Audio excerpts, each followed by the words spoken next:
It's Thursday morning. First of our two shows here on this lovely, scorching hot Thursday on the west side of the United States. I have no idea what the temperature like across the nation, but it is. This is set to be, I think, the hottest 3-day stretch in West Los Angeles in many years. I can't. So anyway, if you see beads of sweat dripping down my forehead, or those listening, you hear it clinking off the microphone, it's not because I'm nervous. I mean, I probably am. It's because it is unseasonably warm. I'm Dan Vespers. This is Old Man Squad Fantasy Basketball. Thank you, everybody. Thank you 1,000 times over, everyone that has liked and subscribed and dropped a review and just done anything to help grow this new monster that I'm trying to build here. We are rapidly approaching 1,500 YouTube subs. In fact, I think we may have actually just hit that number this morning, which is wild, freaking wild, because a month ago on August 5th, I think we were at like 400. So we're up like 1,100 subs on YouTube in the last month. I expect that to continue, maybe even ramp up as we get closer to the season. The downloads on iTunes, on Spotify, and Overcast, and all those different things, they have really taken off as well. I'm just over the freaking moon. So I love you guys. Please keep it up. Let's keep doing it. At Dan Vespers on Twitter, at Old Man Squad on Twitter. Like, rate, and subscribe. Let's dive into today's topic, which is 76 to 100, the rest of the Yahoo Top 100 on the new board. Kind of want to do this before they switch it up on us again. When did the latest board happen? The 27th? So what was that? Like a week and a half ago? All right, yeah, we probably got a little bit of time before the next shuffle. But it starts to come more rapidly as we get into September, October. They start to move the board every week, every 2 weeks, stuff like that. So let's get this in. Let's get this data in the mix, and then we'll kind of operate from there. I'll tell you, I'm very excited about a few shows we've got coming up on this one, but I'll tell you about those towards the end of the of today's podcast. Let's start at number 76. That is Josh Giddey. Josh Giddey is number 76 on the Yahoo board. And, you know, we sort of get it, because if you look at Giddey's numbers, not from this past season, but the prior one in Oklahoma City, when he was at 16.6 points, 7.9 rebounds, 6.2 assists, low steals and blocks. That's not really his jam. He also doesn't hit the three ball. But he did kind of fix his free throw stroke this last year.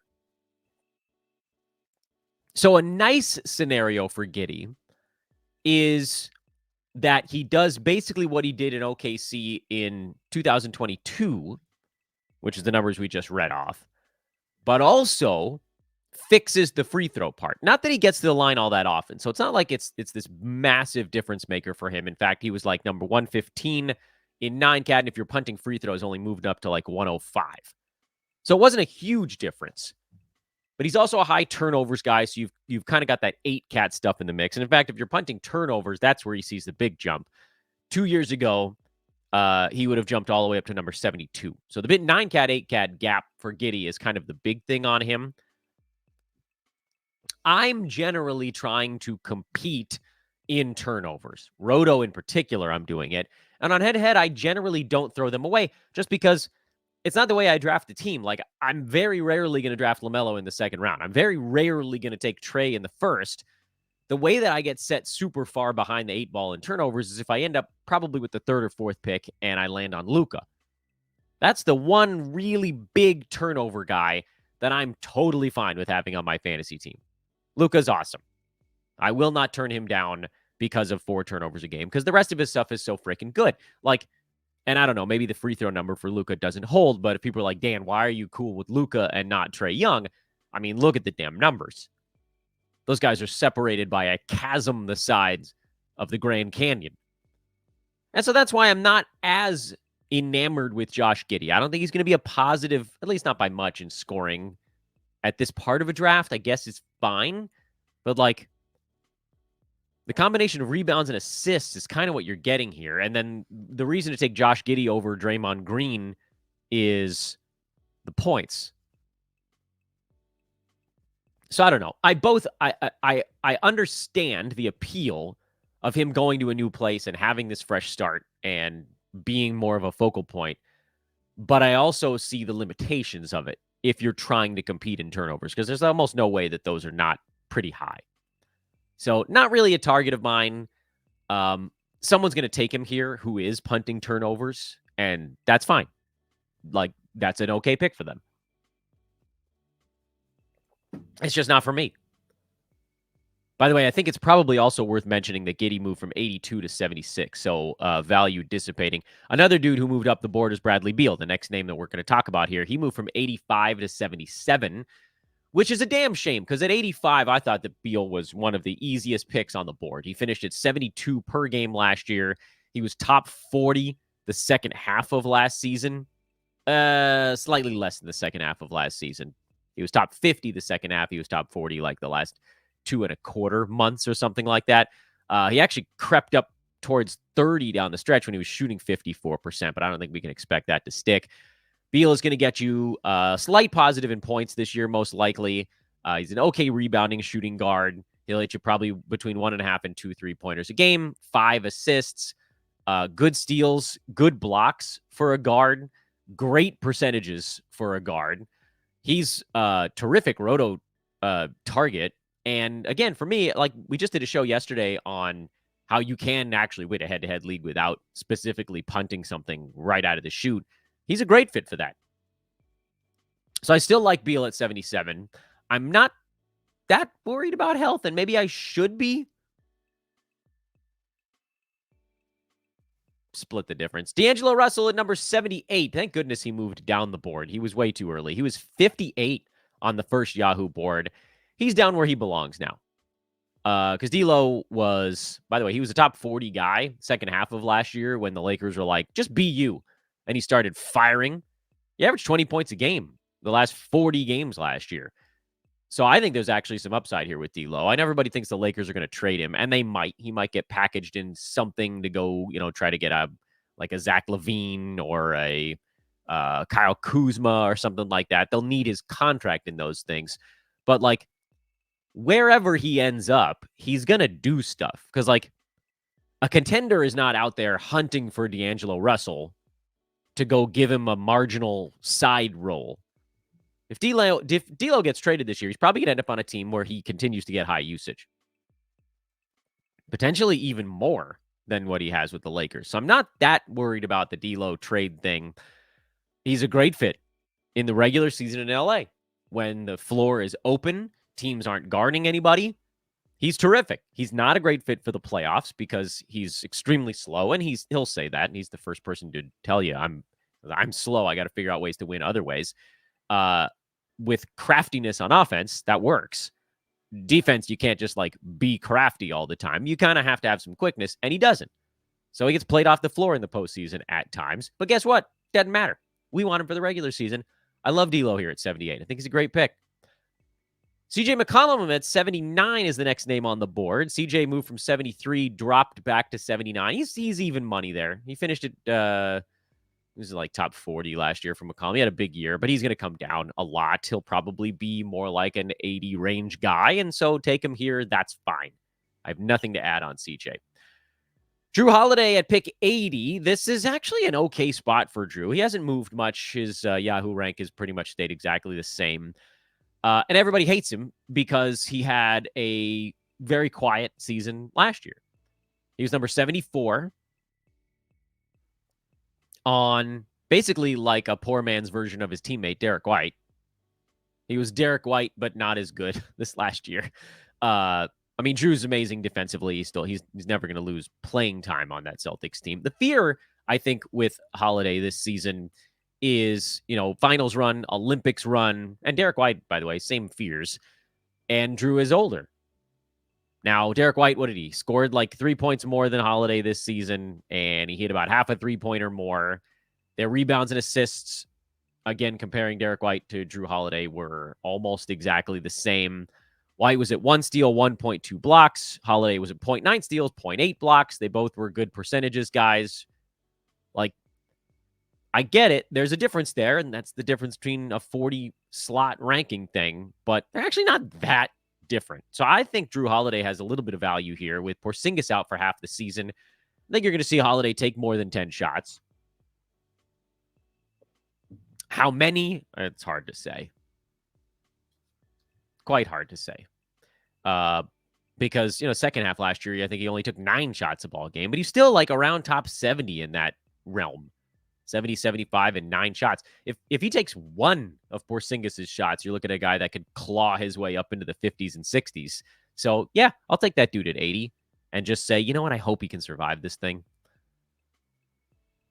Let's move a little bit quicker after this commercial break.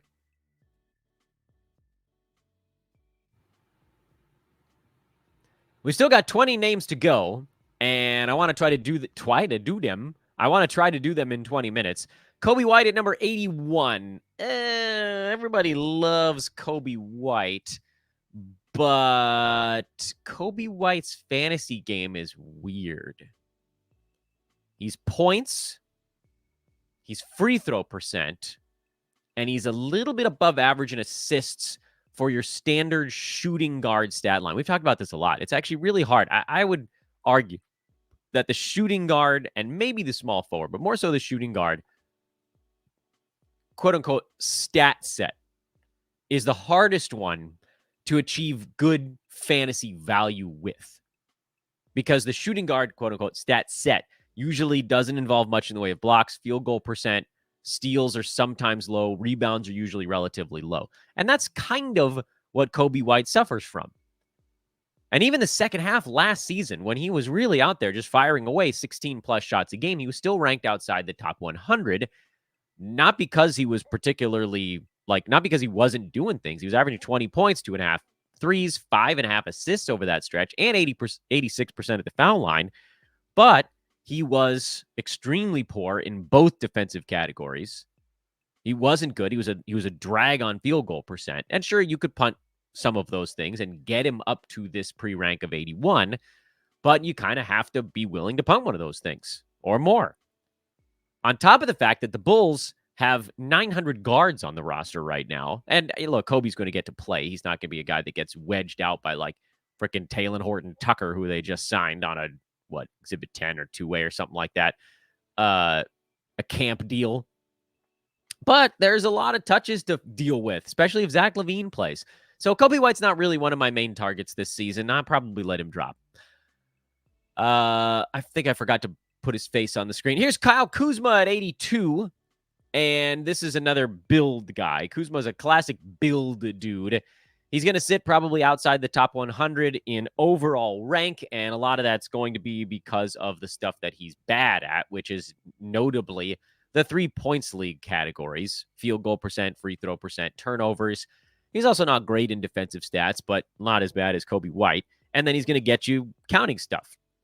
That's a similar issue. Coby White, Kyle Kuzma, these guys are both fighting with that kind of, one thing versus another.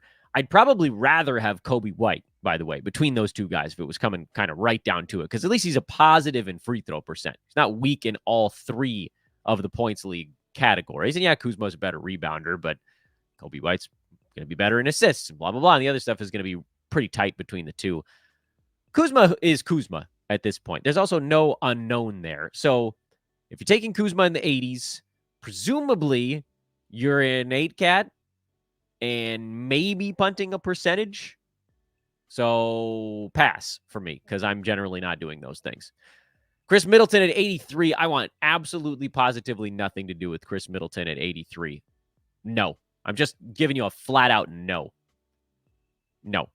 He was 150, by the way, in the last board. And I think there's going to be a pendulum swing here. He probably bounces back towards 105 at the next board. And then we'll start to think about it. But 2 ankle surgeries on a guy that legitimately hasn't been healthy in 3 seasons. Or is it 2.5? 2.5, I guess. No. Please no. He's played a total of 88 games over the last 2 years. So basically half of his last 2 seasons. And now he's coming off 2 ankle surgeries. Yeah, that's a winner. He hasn't been able to keep himself in shape in the offseason. He's going to come into training camp probably a little hefty, because how do you exercise if you can't use either foot? Also, by the way, that sounds awful. How the hell did he do anything? Anyway, Jakob Poeltl at 84. His recent bump up the board has eliminated a lot of his value. He was 108 before this. Now he's at 84. I still think he's fine here. I would call this, I'm going to call it an even money play, mostly because there's like two kind of different directions. He's an even money play here, but I think it's because there's a wide spread. Like, he could come out and play 27, 28 minutes a ball game and be a top 60 guy, or he could play 25 minutes a game and get moved partway through the year and be a top 115 guy. And then you kind of split the difference and he lands somewhere around this point. I think Poeltl's a pretty safe center pick. Safe is the wrong word, but this is a correct spot for him at 84. I'm good with that. Jalen Suggs at 85. He's one of the players out there, and look, I'll admit it, I don't really know what we're going to get from Suggs this season. Last year, he made a jump, mostly in steals. That was the big one. He's an okay field goal percent guy who still can't really hit his foul shots. Second half of last season, he was number 113. For the entire year, he was number 100. Kind of came down a little bit. But, that like what he didn't change all that much. It was mostly the guys around him moving. And so now we have to look at it like, does his role increase? Because more Suggs would be how we get him consistently inside the top 100. He's a big-time steals dude, but I'll say this. I think I'd probably just take Herb Jones or Alex Caruso a round and a half later.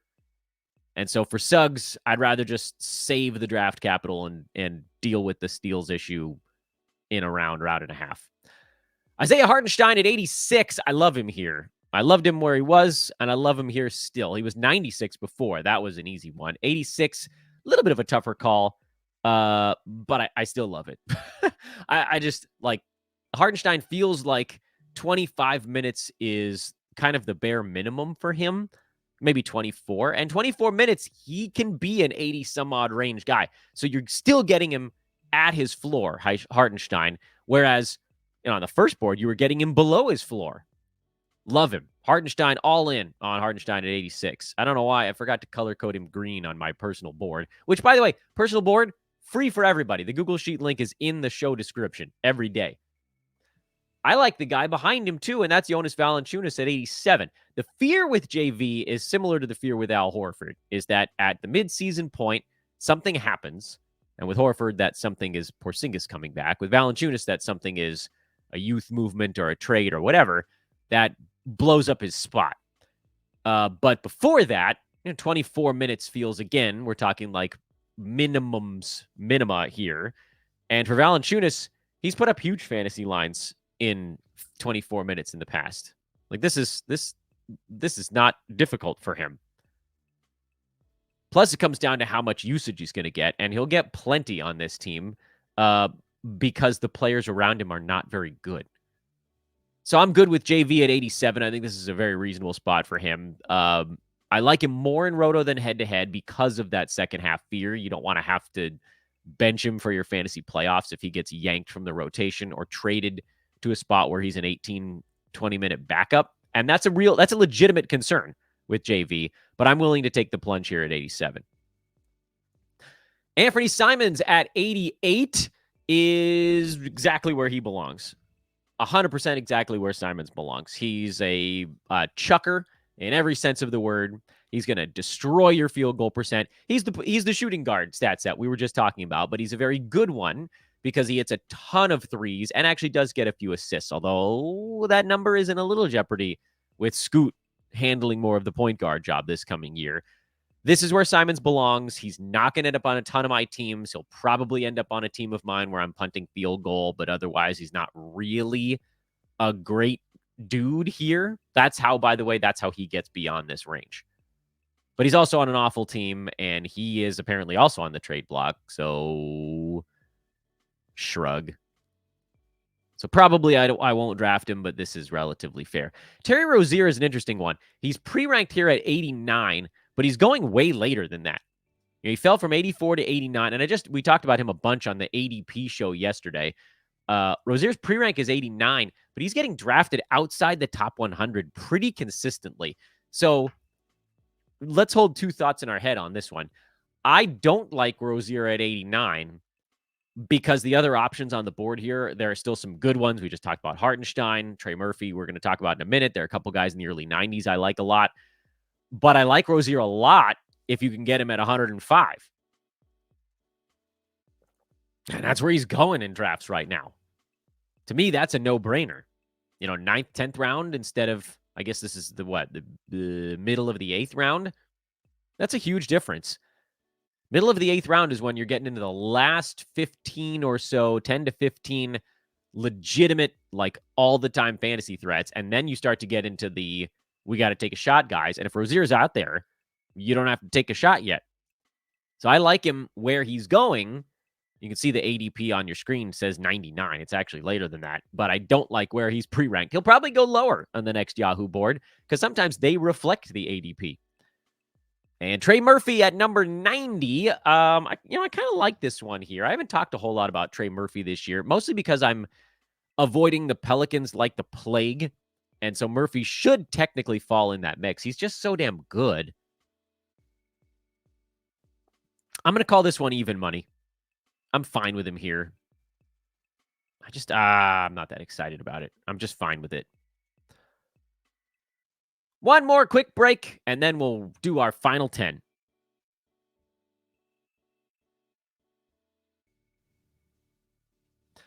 Austin Reaves at 91. The definition of even money. Austin Reaves was number 88 last year. He's going to do the same damn thing this season. Maybe he gets a little bit better. Maybe he stays exactly the same. I think he stays the same. Go ahead and draft him at 91 confidently, knowing that you're going to get a very reasonable and fine fantasy player who has good percentages and has okay counting stats and doesn't do a ton defensively, and that's totally fine. Next one, Jabari Smith Jr. at 92. Also kind of even money. He was number 87 last year. His role should stay about the same.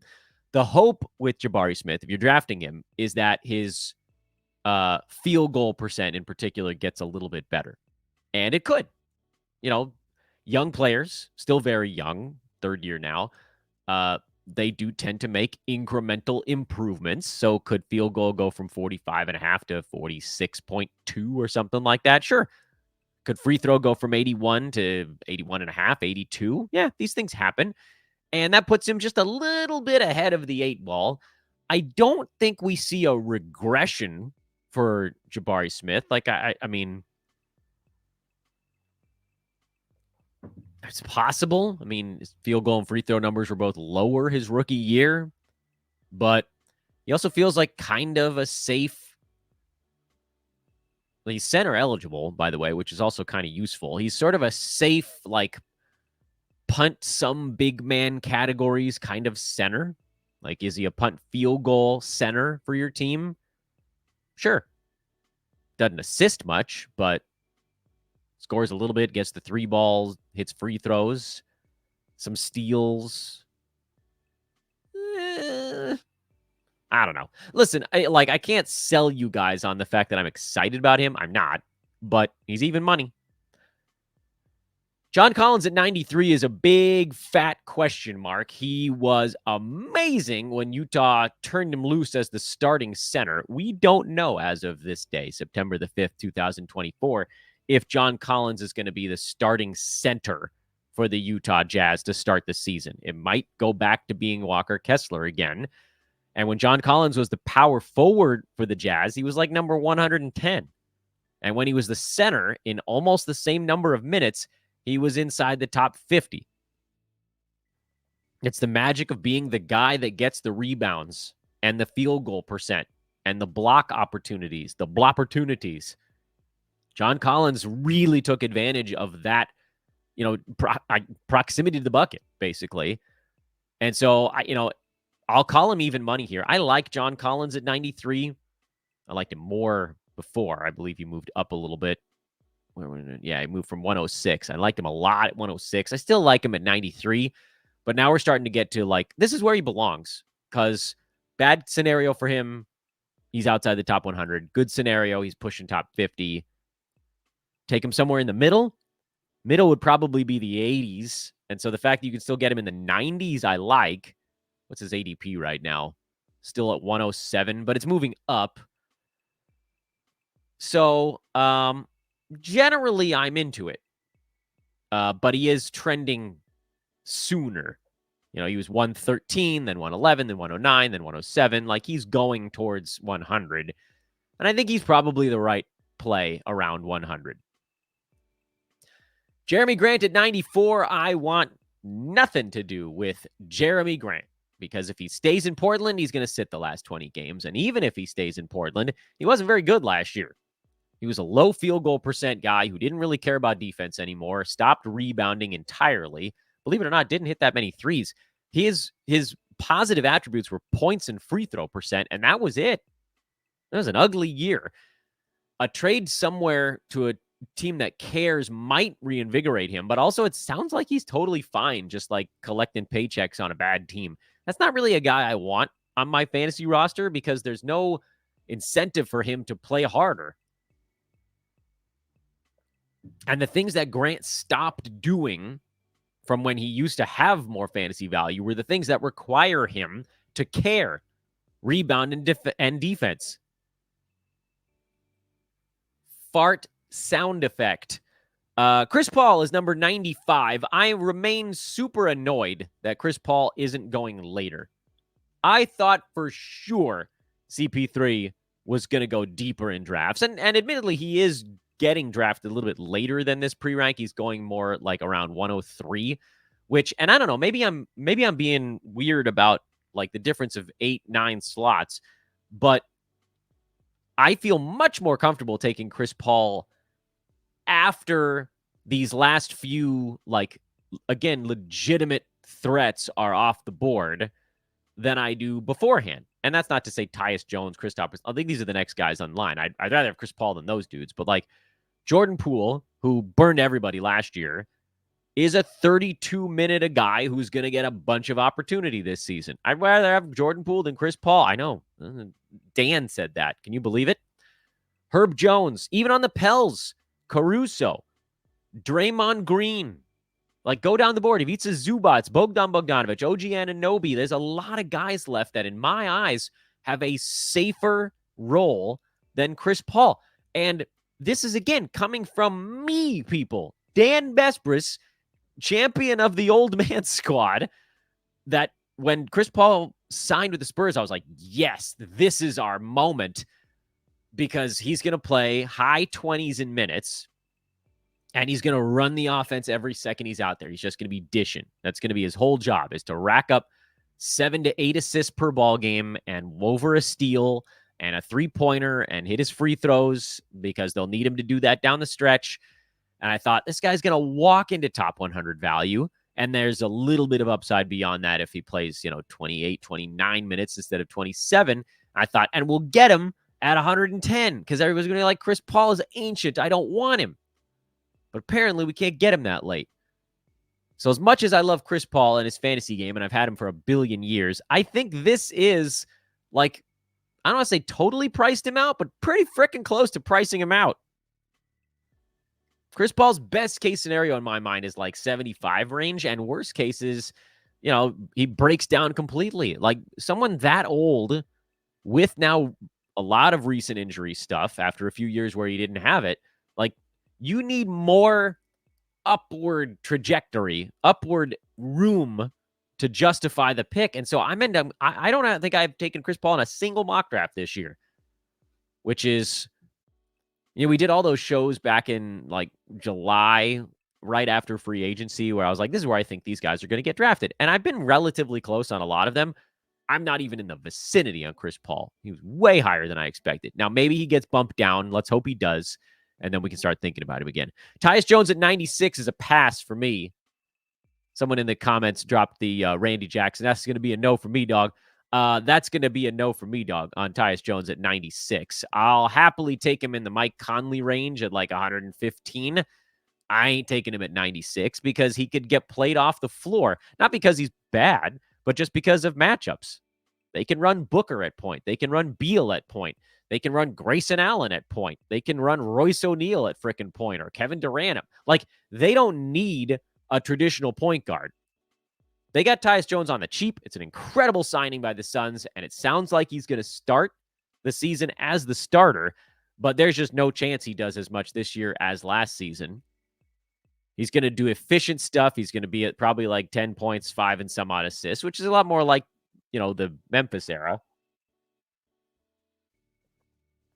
I think he'll be a little bit better numbers than a backup point guard. And that's a guy that I would happily take again at like 115, but no chance I'm taking him here when there's still some good names left on the board. Kristaps Porzingis, just don't do it if you're in redraft. This is a quick one. Redraft, don't draft him. Like, we might not see him play full minutes until February. You guys realize how freaking far away February is from right now? Keeper league, try to scoop him up because, like, you'll be able to hold on to him, spend an 8th, 9th round pick on him. You might be able to hold him for like a 6th rounder next year. Hell yeah. But redraft, nah, man. Jordan Poole at 98, I'm all in.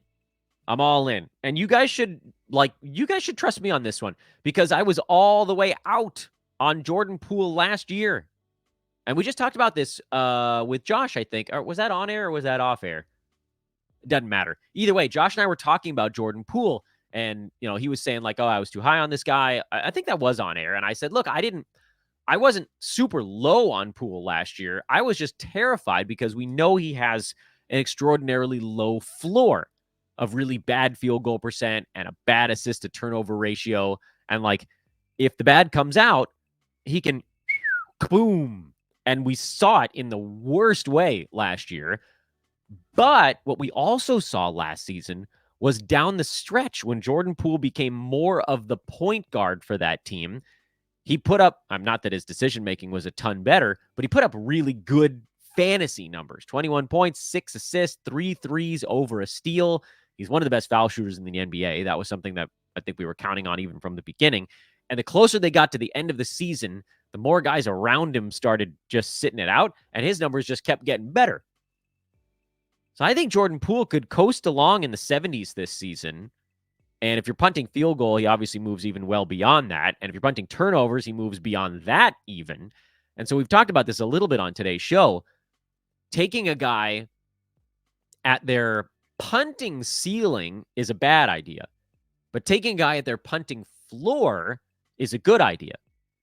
And Jordan Poole, if you can get him in the 90s, that's kind of his punting floor, meaning if you're actually playing for 9-cat, he probably still gets to his mark. And if you're punting, then he goes zooming past it. So I actually like Jordan Poole a lot this year. He'll probably make the old man squad list, provided he stays relatively close to his current rank. And the last 2 names on the board are frightfully similar. It's Herb Jones and Alex Caruso. And I'm just going to kind of lump them together because they were almost the same player last year. And we just talked about this on a show recent. I think it was the ADP show yesterday. Herb was number, where the hell did he finish last season? I was looking at the last 15 games. Herb was number 64 last year. Caruso was right around number 50. They were separated by 1 round. It's a hair splitting 101. Like, their actual difference in value was minimal. It was mostly because Herb was at 2.2 defensive stats. Caruso was at 2.7. Their scoring, their rebounds, their assists, their threes were almost exactly the same. Jones was a little bit better in percentages. Caruso, again, was I'd call it a decent chunk better in defensive stats. I don't care which direction you go on these. Caruso is probably the safer bet to have consistent production all season long. Because Herb, as much as you rely on the defensive stats, if his percentages slip at all, or if his minutes slip at all with a very busy Pelicans team, that's how he falls a little bit farther behind. And Caruso was already ahead in 28 and some odd minutes, and that's what he's going to get in OKC. Like, there's no reason to think that much changes for Caruso season over season, despite changing teams. I would argue, in kind of a weird twist, Caruso has a more consistent year-over-year role than Herb does, because the Pelicans brought in DeJounte Murray, got very small in the process because they sent out Larry Nance and Jonas Valanciunas signed elsewhere. So the Pelicans, everybody's role is going to be a little bit wonky this season as they run small ball. And Herb will play, fear not. But, there will be games where he's cold. They need the offense more than the defense. And like with Caruso, I don't think there are going to be many games where OKC's like, we're going to lean into offense, because who is that precisely? With the Pelicans, they could run more Trey Murphy, and that's their, okay, we're going to go more offense here. Like, the Thunder don't have a gunner they're going to bring in to replace Caruso. He's just in it. Both guys are going to compete hard all season long. I'm not really worried about that. Herb is probably a little bit more durable, but, again, hair splitting 101. I think I probably prefer Caruso by a nose. And it does also kind of look like you can get Caruso a pick or two later, but again, minimal. That's negligible difference in terms of rank, ADP, all that stuff. So give me Caruso by a little bit, but I kind of like both of those guys. But I don't want both on the same team. That's too much. We've overloaded at that point. So there you go. That's your board. That's your 76 to 100. Quick recap here. Let's go rapid fire. 25 names, Ace Ventura style again. I don't know if this bit worked yesterday, but I'm doing it a second time, so screw all of y'all if you don't like it. Josh Giddey is a little bit of, 8-cat. I'll call him fine, more of an 8-cat play. Beal I like. D'Lo I like. McCollum, I'm going to call him even money. Jrue Holiday I like a little bit. Coby White is probably a little bit too soon for me, but not crazy. Kuzma, I'm just not into his fantasy game very much. Middleton, no. Poeltl, even money. Suggs, I'm just going to give you the shrug emoji on that one, so I'm probably going to pass him over. Hartenstein, I love. Valanciunas, I like. Simons, even money. Rozier, I don't like him at 89, but I like him where he's actually getting drafted, which is around 100, 105. Trey Murphy, even money. Austin Reeves, even money. Jabari Smith Jr., even money. John Collins, I like. Jerami Grant, I hate. Chris Paul, I don't really like here. Tyus Jones, I don't like at all. Porzingis, avoid. Poole, I like. And Herb Jones and Alex Caruso, I like a little bit similarly. See how much faster? I guess I could have done the whole show in 65 seconds. Oh, well. Thanks again, everybody, for watching. Love you guys. Like, rate, subscribe on your way out. Tell somebody about Old Man Squad Fantasy Basketball. Tell somebody about the Old Man Squad Sports Network. We're over 1,500 YouTube subs. Old Man Squad Twitter is up over 1,200 now. I mean, you guys know my Twitter is very busy. And also, I'll remind everybody what's coming up here on the show. This is actually kind of important, so stay with me here for 30 more seconds. Mock drafts. And if you want to be in them, you got to follow me on Twitter at Dan Vespers, because that's where I put the link out. And then it's the first 11 people basically that join me that get to be in the mock draft. Number 2, we're probably going to be doing a live Q&A show coming up, maybe tomorrow, maybe over the weekend. The way you're going to know when those things are dropping, you guessed it, subscriptions and following on Twitter. I'm also going to be doing threads, breaking down my draft results on Twitter, breaking down other people's draft results on Twitter. Threads about players I like and don't like on Twitter. It's a great way to get the quick hits version of most of the things we're talking about on the pod. So follow. It's very important as we run up towards the season. And with that, what's that? I think it was a movie about Sit and Shiva. This is where I leave you. I'm Dan. See you guys later on today. Later on today, Adam King and I are going to break down a mock draft that Adam ran of a 15-second timer. Spoiler alert. I loved it. I loved it so much. My team was pretty good, too. Okay, see you guys later.